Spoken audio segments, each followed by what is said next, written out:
Raja Sulaiman Al-Qamuni, jadi penguasa kerulah Abbasiyah yang ada di Turki ini, yang kekuasaannya ini separuh dunia ini saat ini di bawah Daulah Abbasiyah, dan beliau raja ini. Ketika beliau meninggal dunia, indah ridhani ala firashil maut, beliau kemudian memberikan 3 wasiat. Beliau ambil semuanya dan beliau memberikan 3 wasiat. Wasiat beliau yang pertama, Allah yuhmal na'shi inda dafri illa atibai wala ahadun ghairuhu. Allah yahmila na'shi inda dafri illa atibai wala ahadun ghairuhu. Yang pertama diwasiatkan, nanti kalau sudah mati, agar keranda mayatmu ini jangan ada yang membawanya, memanggulnya, kecuali yang memanggulnya adalah dokter-dokter yang selama ini merawat. Jadi jangan ada ikut, anakku gak usah ikut, temanku gak usah ikut, saudaraku gak usah ikut, yang nyanyikan kerandaku dokter-dokter yang selama ini mengangkat diri. Wasiatnya yang kedua, ayyusar ala jari bayi tori min makani mauti hatta al-maqbarah id al-dhahab wal fiddah wa ajal al-karimah allati jama'uha qailata hayati. Sepanjang jalan dari rumahku sampai ke kuburan, di kanan kiriku, ketika keranda diangkat para dokter, wasiatku yang kedua mulai dari rumah, di kanan kiri, iring-iringan kerandaku sepanjang jalan ini emas, perak, dan berbagai batu-batu berlian indah yang aku kumpulkan sepanjang hidupku. Banyak sekali dari seorang raja. Tolong nanti dilempar-lemparkan sampai dari rumah sampai kuburan, semuanya. Salam amal. Berani nggak ada wasiat seperti itu? Ini raja raja, rajanya Pak Raja. Yang ketiga, wasiatku yang akhir, khina tarfa'uni 'ala al-'arsy akhriju yadayya min al-kafan wa qawma mu'allaqani bil khalis wa huma maftuhatan. Nanti ketika saya dibawa di keranda, tangan kiri lempar emas di mata dan sebagainya, tolong kedua tanganku keluarkan dari kain kafan, keluarkan dari keranda, dan biarkan tanganku terbuka. Jadi tangannya dikeluarkan dari keranda. Para keluarga yang memberi wasiat tersebut mengatakan, insya Allah baginda raja jangan khawatir, semua wasiat akan dilaksanakan. Cuma baginda raja pertanyaannya, apa maksud dari 3 wasiat tersebut? Kemudian dengan suara yang sudah sangat luar biasa, serak, susah ngomong karena mau meninggal dunia, beliau menjawab, kematianku ini aku ingin menjadikan sebagai pelajaran. Uridu an u'ti al-'alama darsan lam afqahu ila al-an. Yang saya pelajaran ini tidak aku pahami sampai sekarang berapa. Apa pelajarannya? Nabi pernah mengatakan, Nabi pernah bersabda, kafa bil mauti wa'idun. Cukup mati itu sebagai mau'idun, sebagai teladan, sebagai pengingat. Nah, beliau dengan 3 wasiat ini adalah pelajaran yang ingin beliau berikan kepada kita semua. Dan apa beliau pelajari sudah sepanjang hidup. Dan inilah si akhirnya. Yang pertama beliau mengatakan, kenapa yang mengangkat kerandaku adalah dokter-dokterku. Fa'aradu an ya'rifa an-nas anna al-mauta idza hadara lam yanfa' fi raddi al-fatibah alladhina nahwa ilayhim idza asabana ayya makruh wa anna as-sihha wal 'umrah sarwatun la yamnahuha ahadun minal bashar. Ini penting. Beliau mengatakan agar orang-orang itu mengerti bahwa ketika kematian itu datang tidak akan bisa memberikan kemanfaatan apapun, tidak akan bisa menolak dari kematian. Walaupun itu adalah para dokter-dokter yang selama ini merawat kita, dokter-dokter yang selama ini kalau kita ada keluhan apa-apa datang ke dia, akan tapi ketika kematian itu datang, dokter-dokter yang mengangkat diriku ini, yang mengangkat keluargaku ini, yang senantiasa menjaga kesehatanku, dia tidak bisa menolak kematian itu datang kepadaku.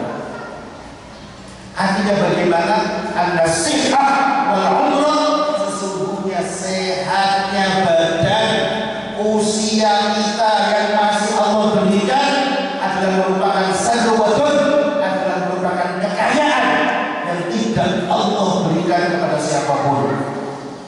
Kenikmatan tersebut, dan kalau disia-siakan maka dia telah mensia-siakan kenikmatan yang terbesar dari Allah. Salam Muhammad, salam Muhammad. Pernah sakit Pak? Pernah sakit? Pernah dulu alami yang namanya COVID? Kematian kayak dipantangkan Pak. Ya Allah, bikin sholat, ya Allah, bikin ke masjid, ya Allah, ya Allah. Begitu sehat, Allahu Akbar, berisik, berisik. Benar seperti itu. Yang kedua, amal wasiyatu saniyatu. Kenapa? Tapi suruh lempar-lemparin emas belian sepanjang jalan sampai kuburan, agar orang-orang ini ngerti, kata beliau, anna kulla waqtin qadrinahu fi jam'il mal laisa haba'an mansura wa annana nakhudha ma'ana hatta fatatana. Apa yang kita kumpulkan sepanjang hidup siang malam, kadang tangan menjadi kaki, kaki menjadi tangan, kadang tidak kenal siang, kadang tidak kenal malam, panas, dilawan, dingin, ditentang, demi untuk mengumpulkan sebanyak agar orang-orang itu ngerti ternyata harta itu adalah sesuatu yang tidak ada gunanya sama sekali. Bahkan satu rupiah pun kalau bahasa kita, satu keping emas pun tidak ada yang ikut menemani di dalam kubur. Semuanya ditinggalkan. Salam Muhammad, salam Muhammad. Masya Allah.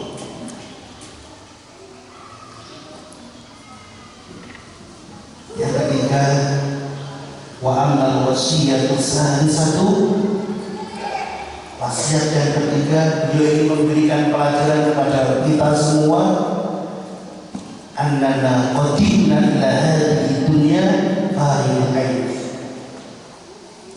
Kita datang ke dunia ini dulu lahir tidak bawa apa-apa.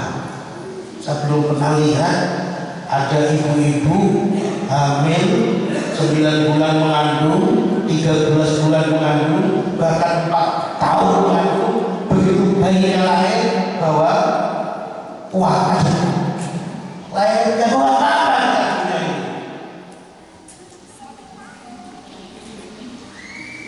Wasanah rujuk minha, dan kita juga akan meninggalkan dunia ini sama seperti kita datang.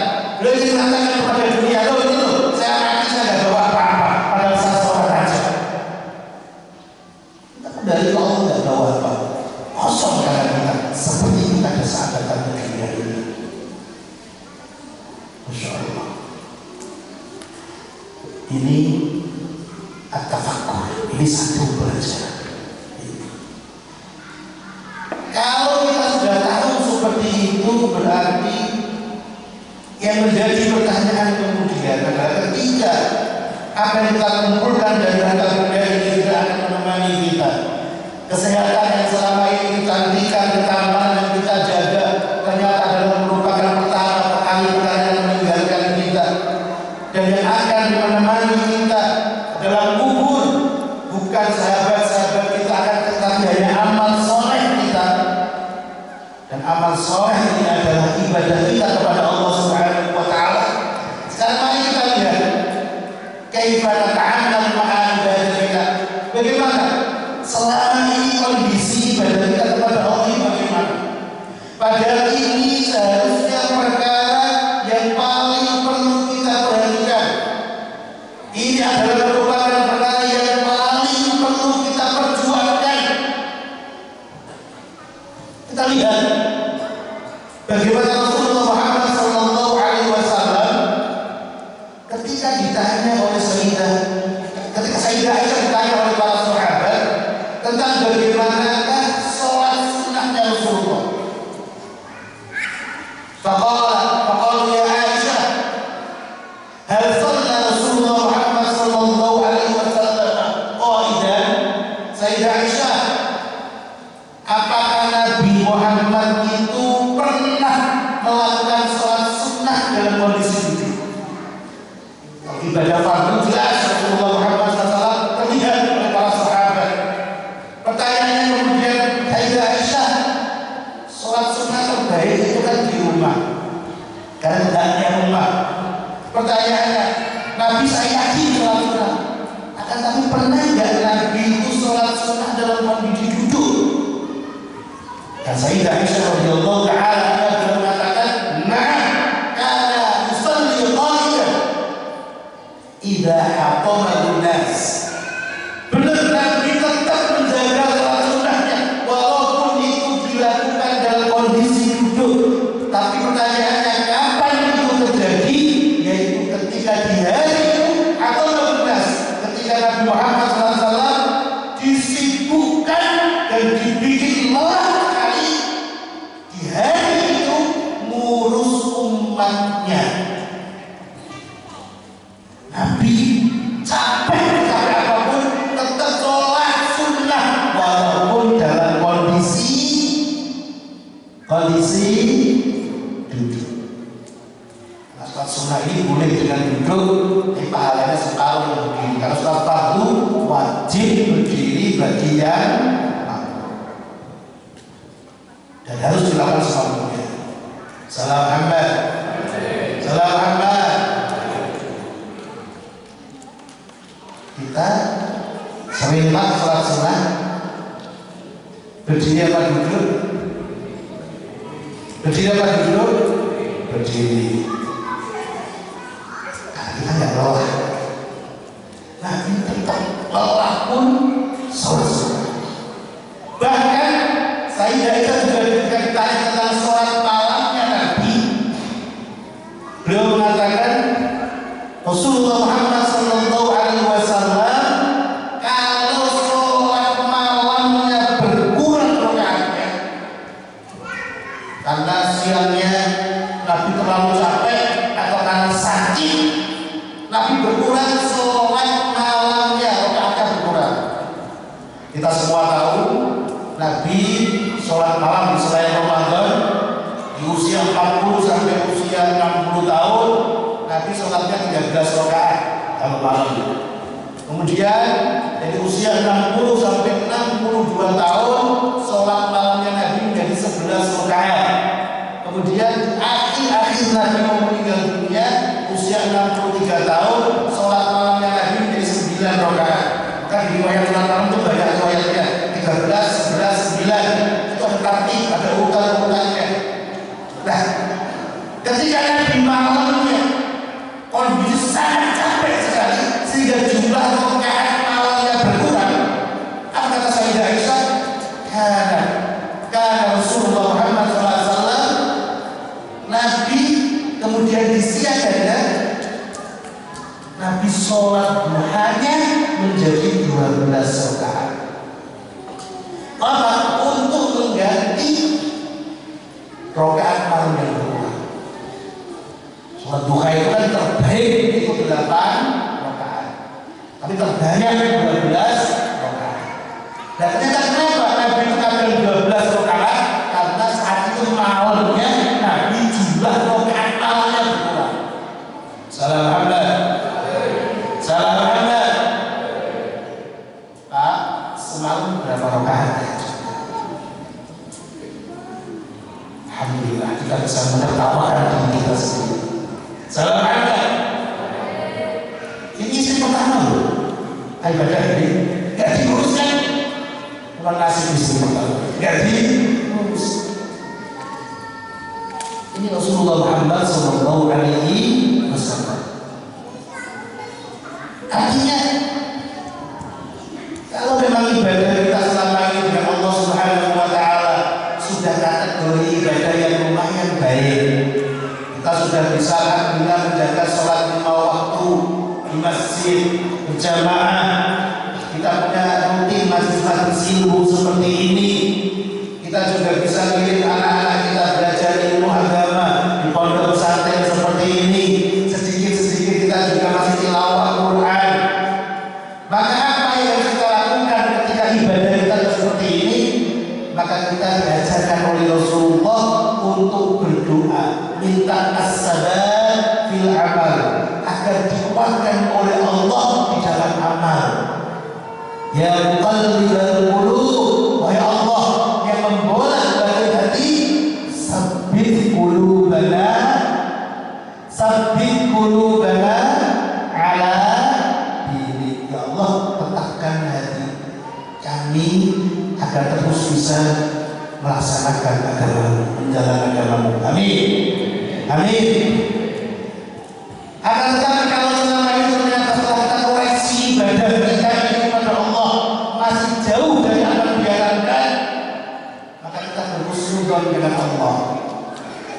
Kita berprasangka baik dengan Allah.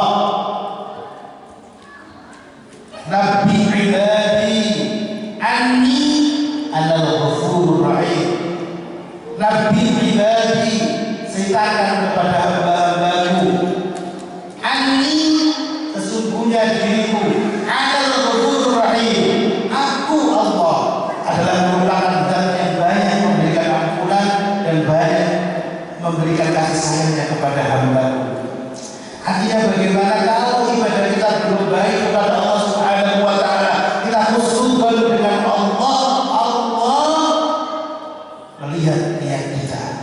Minimal kita niat untuk berusaha memperbaiki ibadah kepada Allah. Nabi Muhammad Sallallahu Alaihi Wasallam menceritakan tentang bagaimana bangganya Allah pada hamba-hambanya yang mau berusaha baik.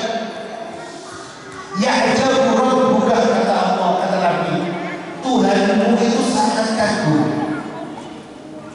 Min ra'i ghanamin, dari penggembala kambing. Fi syadiyati, fi ra'si sadiyatin, bijabalin, yang ada di lereng-lereng gunung.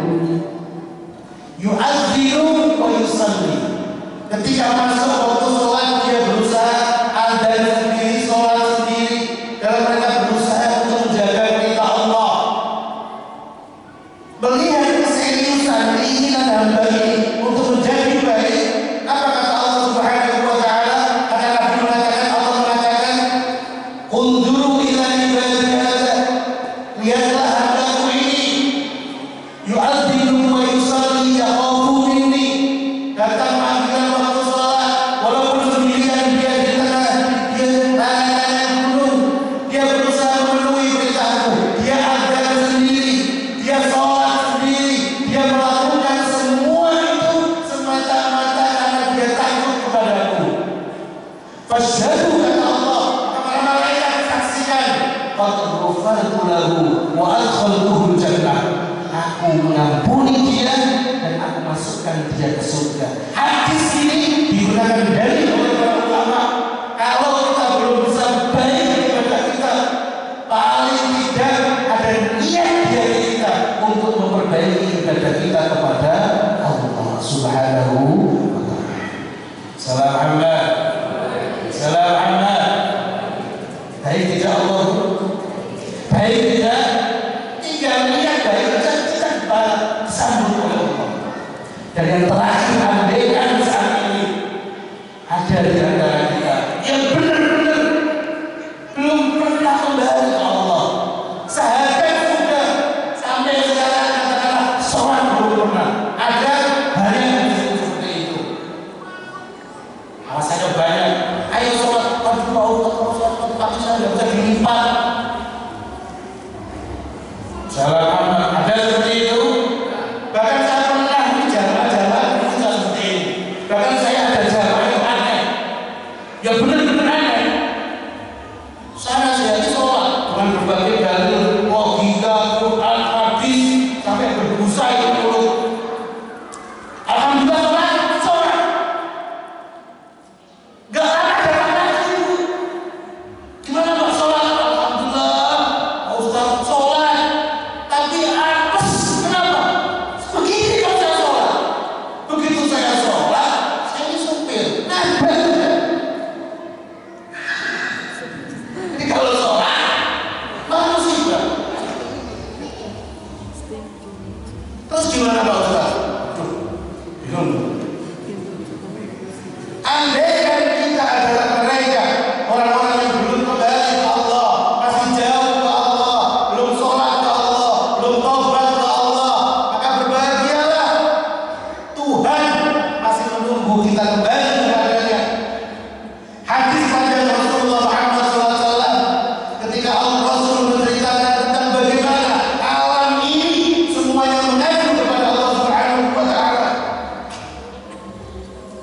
Idza qalat as-sama, ketika langit bilang kepada Allah Subhanahu wa Ta'ala, ya Rabbi idzanni an aqsifa ala ibni Adam laqad ta'ama ni'amak wa kana syukra. Izinkan aku, kata langit, untuk menimpakan diri menjadi anak manusia, karena mereka adalah orang-orang yang telah banyak merasakan nikmat darimu yang kau turunkan lewat langit, akan tetapi mereka belum mau mensyukuri nikmatmu. Begitupun ketika gunung ingin menjatuhkan dirinya kepada kita semua, laut ingin menumpahkan airnya kepada kita semua, bumi ingin menelan kita semua, karena mereka muak dengan sikap-sikap kita, hamba-hamba Allah yang masih jauh dari Allah Subhanahu wa Ta'ala dan terus maksiat ke Allah. Faqala Subhanahu wa Ta'ala, Allah, Allah, Allah Tuhan kita mengatakan kepada langit, mengatakan kepada gunung, mengatakan kepada laut, mengatakan kepada bumi, Da'uni wa ma khalaqtu. Hai kamu langit, hai kamu gunung, laut, bumi, biarkan aku dengan makhluk yang aku ciptakan, jangan ikut campur kamu, kata Allah. Laut khalaqtumuhum narohitumuhum, andaikan engkau yang menciptakan mereka, kamu pasti akan mengasihi mereka. Andaikan kamu langit yang menciptakan manusia, walaupun manusia begitu jahatnya, pasti kamu sayang kepada dia. Jangankan langit, jangankan Allah, kita saja kalau punya anak-anak kita sendiri nakal, orang lain gemes, kita enggak. Kenapa? Ini anak kita, sayang. Apalagi Allah, lau khalaqtumuhum la rahimtumuhum, andaikan engkau yang menciptakan mereka, pasti kamu akan menyayangi mereka. La in ta'afu fa ana habibuhum, andaikan mereka kemudian bertaubat kembali kepadaku, maka aku adalah Allah, Tuhan yang akan mengasihi mereka. Ku terima Tuhan mereka, ku sambut mereka. Maka ada dalam Islam 70 tahun orang kafir, begitu masuk Islam tidak beberapa lama meninggal, terlalu jannah masuk surga. Islam ada orang membunuh 99 orang, yang terakhir yang 100 ulamanya dibunuh. Begitu tobat ke Allah Subhanahu wa Ta'ala dan benar-benar meninggalkan kemaksiatan yang menuju ke daerah yang lebih baik, di tengah-tengah jalan meninggal lebih sejengkal langkahnya masuk surga. Allah, ana habibuhum, aku yang mengasihi mereka. Fa in lam yatubu fa ana tabibuhum, dan andaikan mereka belum mau tobat kepadamu, masih asik dengan kemaksiatannya. Aku yang akan mengobati mereka. Aku masih menunggu mereka. Aku masih menunggu kapan mereka taubat kepadaku selama nyawa belum sampai ke gergaran, belum sampai ke tenggorokan. Salam Muhammad. Salam Muhammad.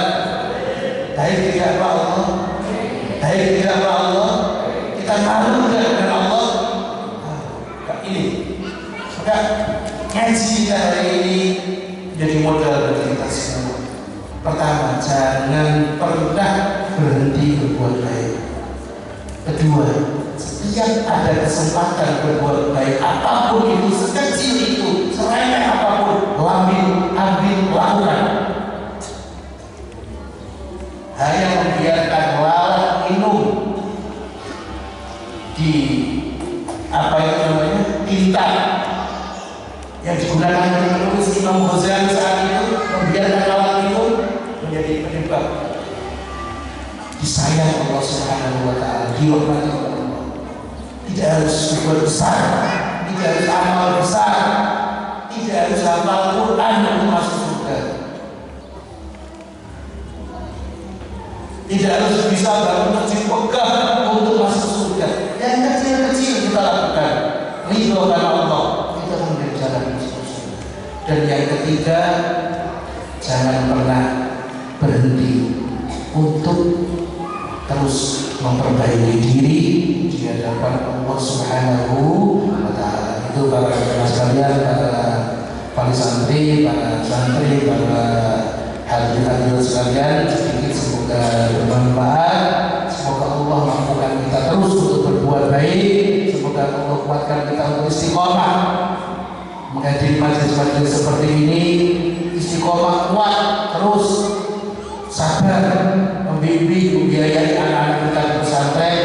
Insya Allah mereka akan menjadi anak-anak yang akan menjadi penguat hujah kita, pembela kita nanti di hadapan Allah Subhanahu wa Ta'ala. Berapapun biayanya untuk mereka, jangan pernah merasa takut, karena Allah pasti akan menjamin kalau niat kita benar dan sungguh-sungguh di dalam memperjuangkan pendidikan anak-anak kita. Dan itu menjadi amal jariah kita semua. Amin Allahumma